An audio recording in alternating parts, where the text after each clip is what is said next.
All right, so if you watched part one, you walked away thinking Namek was basically heaven. And honestly, I don't blame you.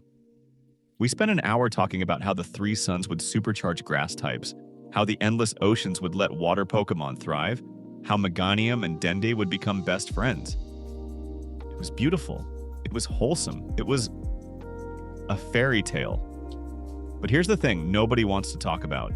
Ecosystems don't work like that.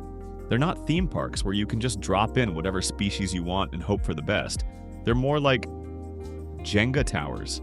Every piece is connected. Pull one out wrong, and the whole thing collapses. Namek survived for millions of years because it was isolated. No outside interference, no invasive species. Just the Namekans, their Agisa trees, some fish, some frogs, and a whole lot of water. That's it. Let's start with something we never think about. Sleep. You wake up, sun's out. You go to bed, sun goes down. Simple, right? Your body has this internal clock, your circadian rhythm, that syncs up with the day-night cycle. It tells you when to be alert, when to rest, when to eat. It's running in the background 24/7, and you never have to think about it. Now imagine that clock breaks. Namek has three suns. Three. And they're positioned in such a way that the sky is always bright. There's no night, there's no sunset, there's no, okay, time to wind down. It's permanent noon, forever. For diurnal Pokemon, the ones that are active during the day, this sounds great at first. Infinite energy, right? But even they need rest eventually. Studies on Earth show that constant light exposure messes with hormone production, causes anxiety, disrupts feeding patterns. It's not sustainable. But the real victims, the nocturnal Pokemon. Think about Hoothoot for a second. This little owl. Okay, so some Pokemon die from too much light. But here's where it gets scary. Some Pokemon overdose on it. In video 1, we talked about how great the triple suns would be for grass types, and that's true. Sunflora would be dancing 24/7. Tropius would have fruit growing year-round. Everyone's photosynthesizing like crazy. Good times. But there's a limit to everything, and some Pokemon don't have an off switch. Let's start with Cherim. This little flower Pokemon has two forms, Overcast and Sunshine. In Overcast form, it's closed up and defensive. In Sunshine form, it opens up and becomes more powerful.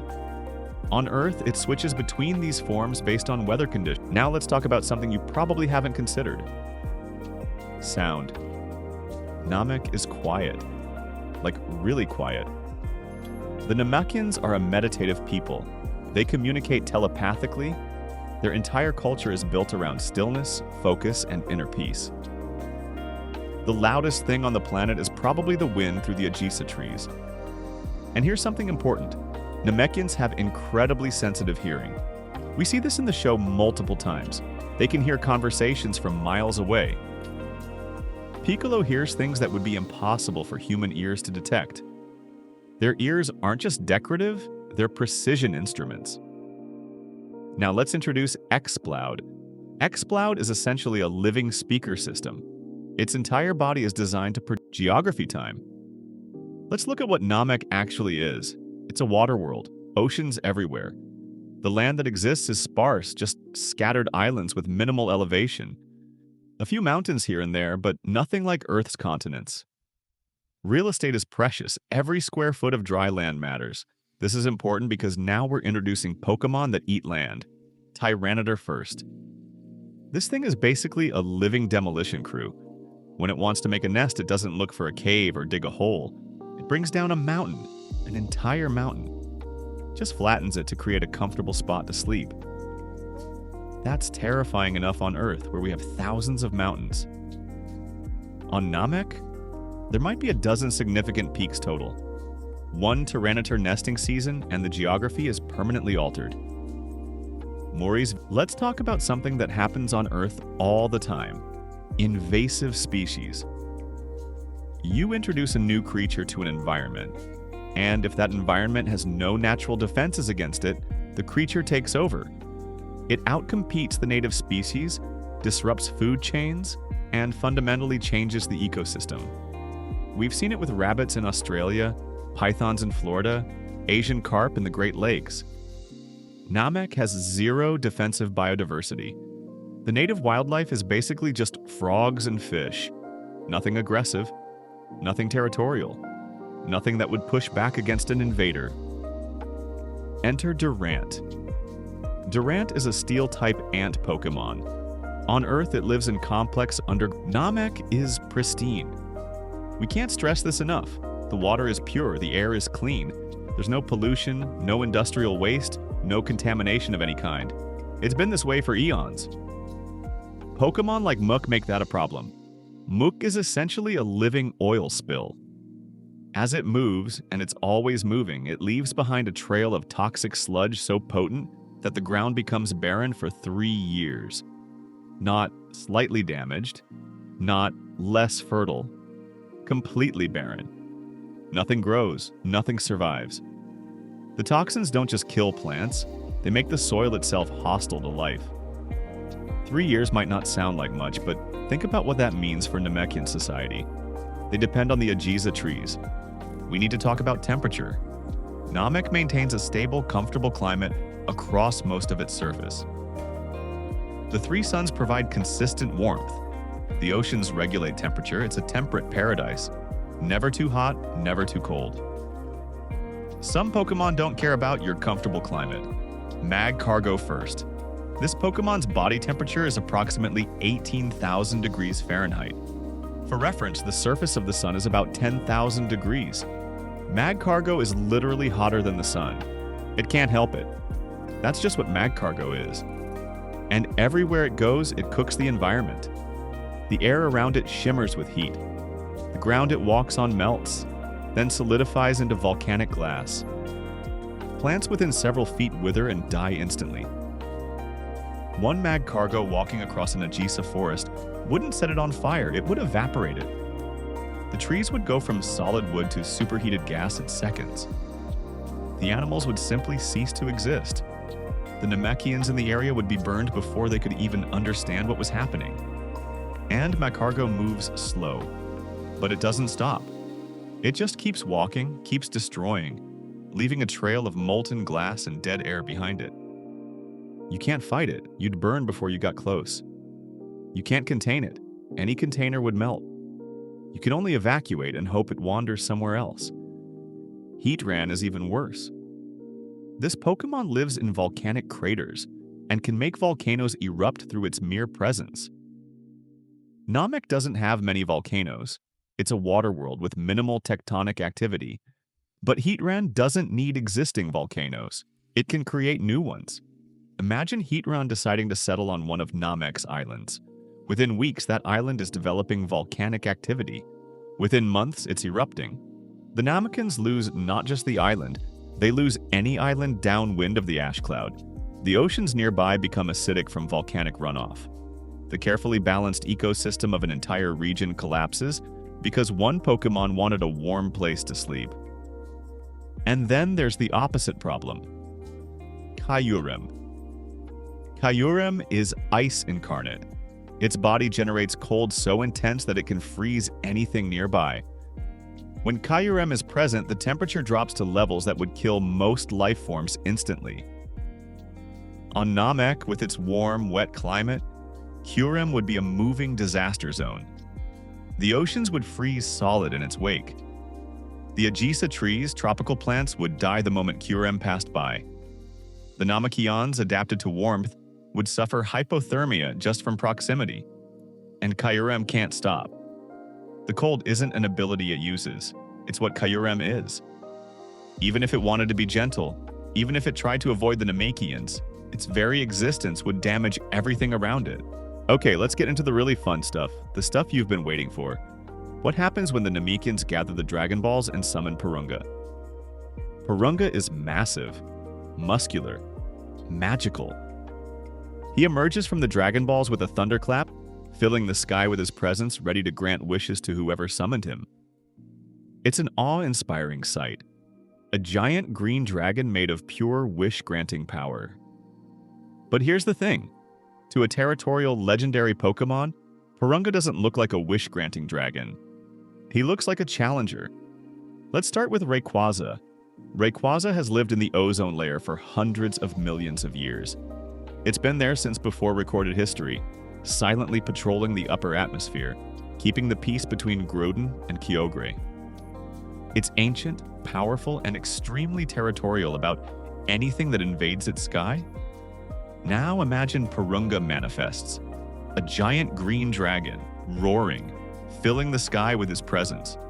From Rayquaza's perspective, some new dragon just appeared in its territory and started making noise.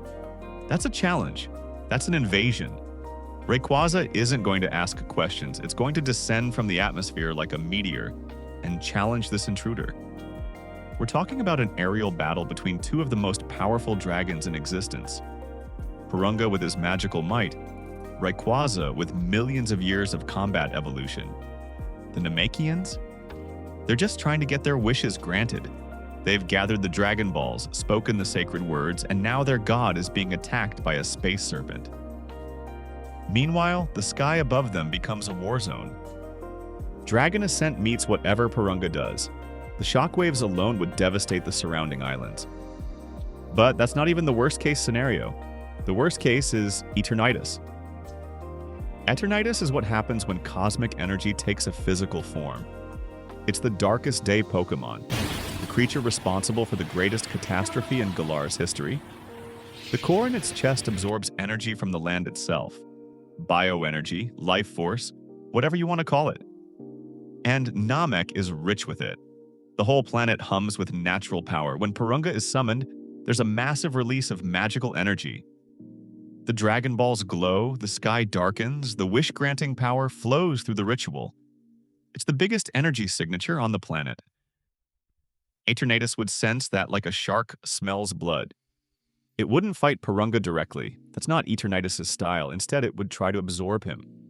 Drain the magical energy right out of the summoning. The Dragon Balls would start to dim, their power being siphoned away by this cosmic parasite. And here's the terrifying implication. If Eternatus successfully drains Purunga's summoning energy, it might permanently damage the Dragon Balls. The Namekians' most sacred artifacts, their greatest contribution to the universe, reduced to inert stones because a space monster was hungry. No more wishes, no more revivals, no more Dragon Balls. Just Eternatus bloated with stolen power, and the Namekians left with nothing. And we haven't even talked about Giratina, the Pokémon that rules the distortion world, a realm of antimatter and reversed physics. Giratina exists in opposition to reality itself.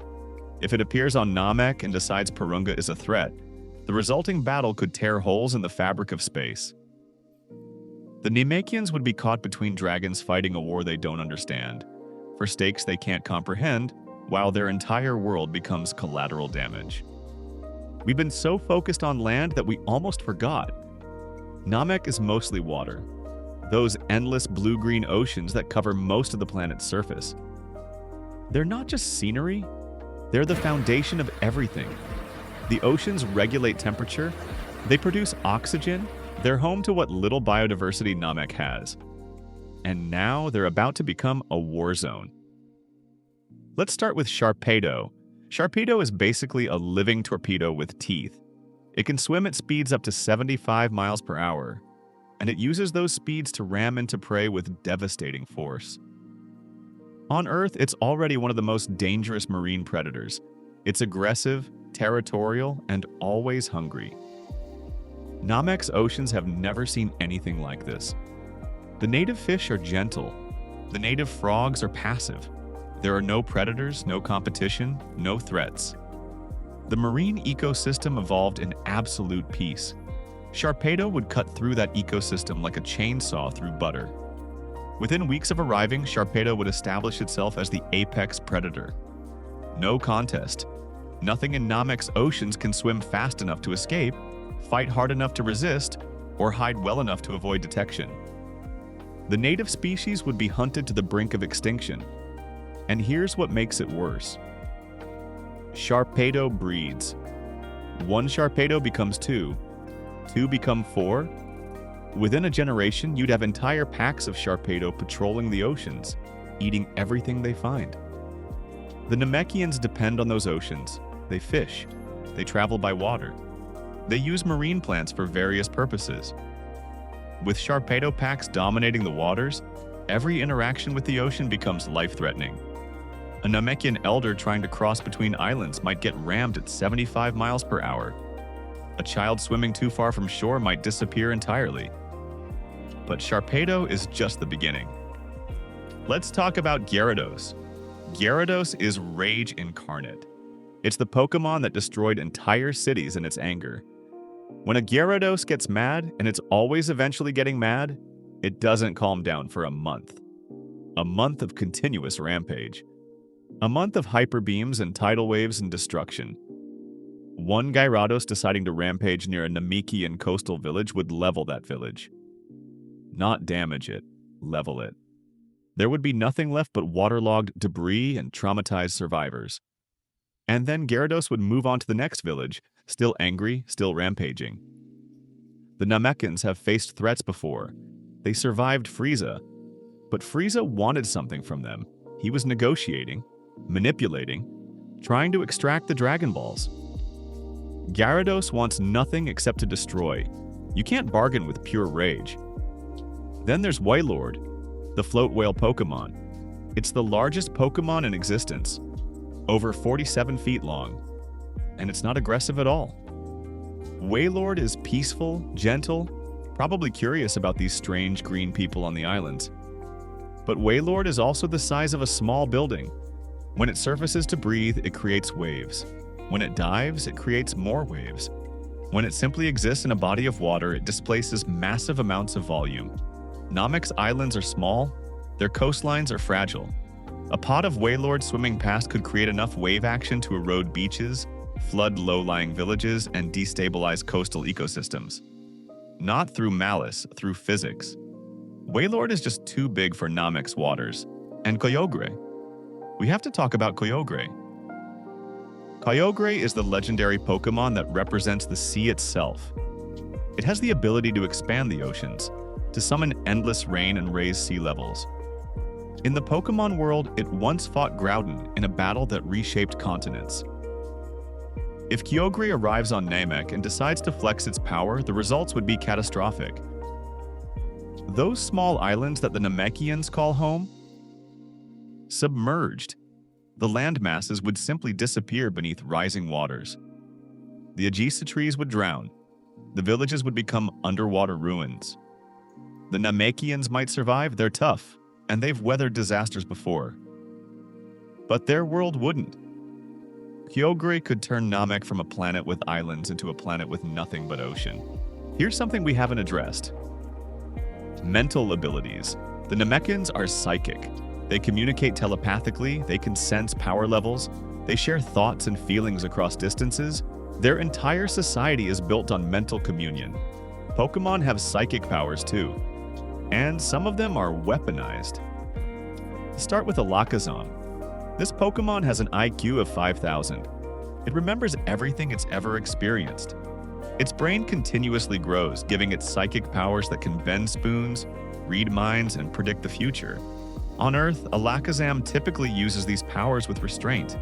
It's intelligent enough to understand consequences. But on Namek, Alakazam would encounter minds it's never experienced before. Namekian telepathy is different from Pokemon's psychic power. It's deeper, more intimate, more connected. What happens when Alakazam tries to read a Namekian mind? Best case, nothing bad. The mental frequencies don't quite match, and there's no interaction. Worst case, Alakazam's probing mind triggers a cascade of psychic feedback. The Namekian's mental defenses, evolved for gentle communion, aren't designed for intrusion. The resulting psychic backlash could damage both parties, leaving the Namekian mentally scarred and Alakazam confused and potentially aggressive.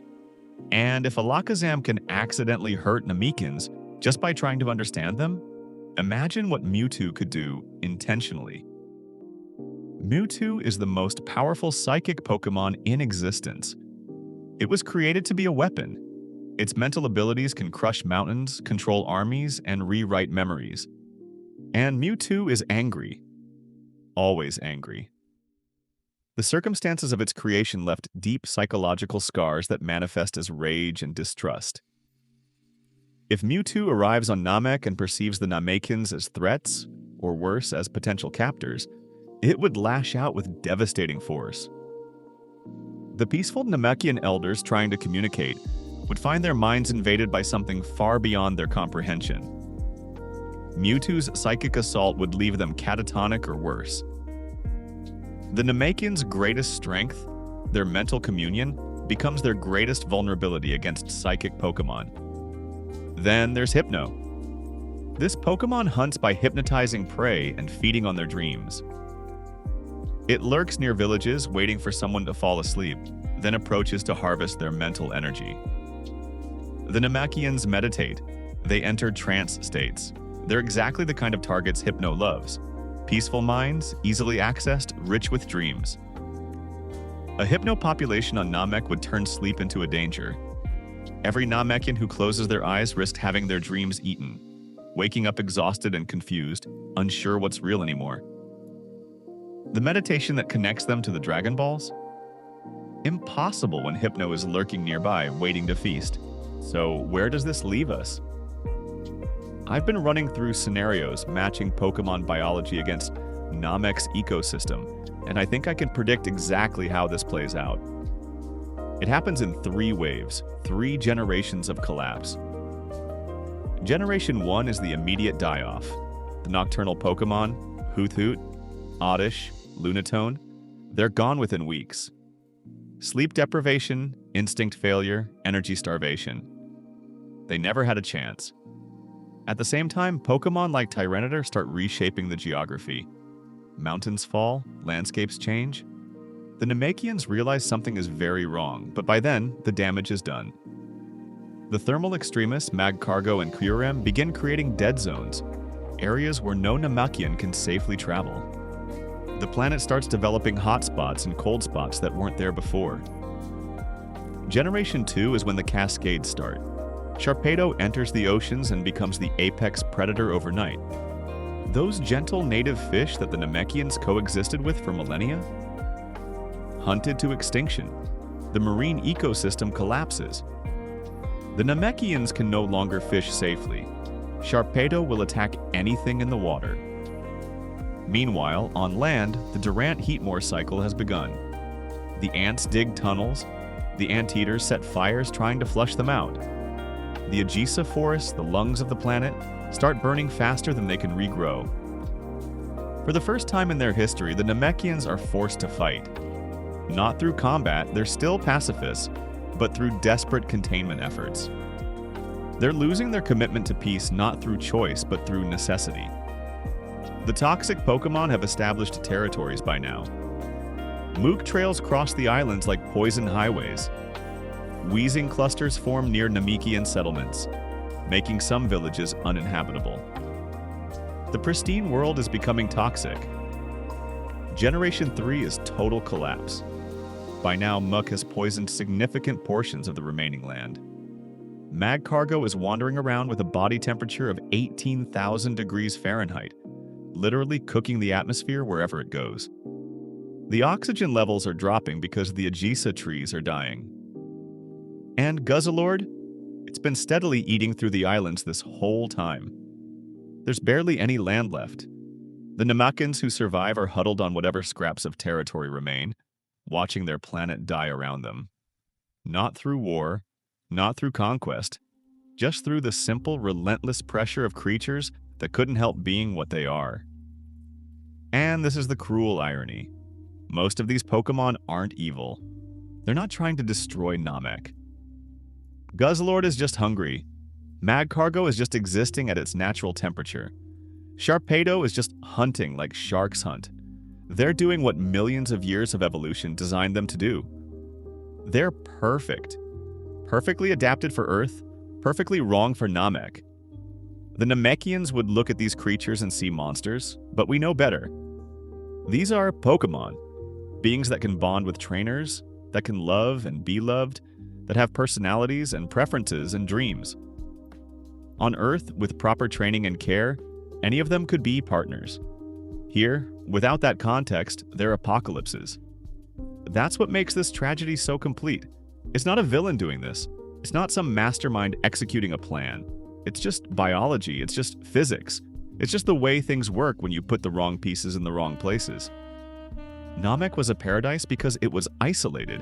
Its equilibrium depended on nothing disrupting the balance. Pokémon are disruptors by nature.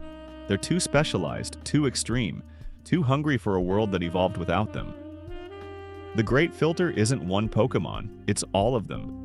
It's the cumulative weight of 1,000 species that don't belong, each one pushing the ecosystem a little further toward collapse until there's nothing left to save.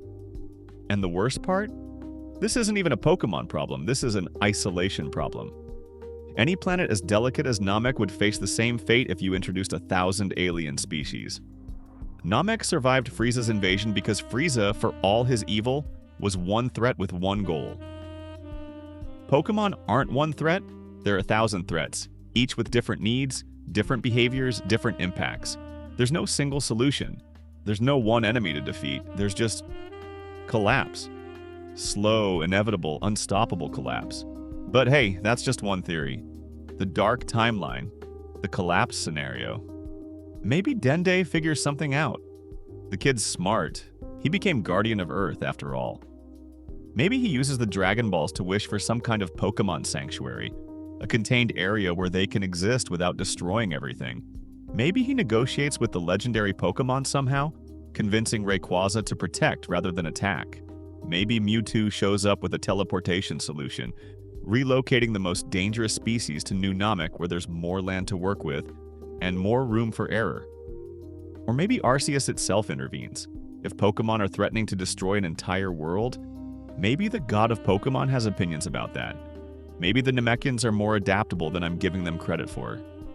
Piccolo merged with Nail and became stronger than anyone expected. The Namekians have proven they can change when they need to. Maybe they learn to coexist with Pokémon in ways I can't predict. I'm curious what you all think. Of all the Pokémon we talked about, Guzzlord eating the islands, Necrozma threatening to drain the suns, Eternatus potentially killing the Dragon Balls forever, Magcargo cooking the atmosphere, which one keeps you up at night? Which one is the true Great Filter? Drop your answers in the comments. Tell me which Pokémon would actually end Namek first. Tell me if you think the Namekians could find a way to survive. Tell me what scenarios you want to see explored, and honestly, I'm already thinking about where we go next. Namek was interesting because it's a paradise world. Peaceful, isolated, fragile. But what about a world that's already dangerous? A world with its own power system, its own threats, its own apex predators? What about dropping Pokémon into a place where Nen users can manifest abilities just as wild as any Pokémon move? Where the Chimera Ants already proved what happens when invasive species get out of control? Where the power ceiling is already astronomical? Yeah, Hunter x Hunter. I think that's where we're headed next. Because if you thought Namek was complicated, wait until we start talking about what happens when a Chimera Ant Queen eats a Pokémon. Wait until we discuss Meruem with Wonderguard. Wait until we figure out what Nen type each Pokémon would be. That's the next video, that's the next level. Thanks for watching. Subscribe if you want to see Pokémon break another universe, and I'll see you there.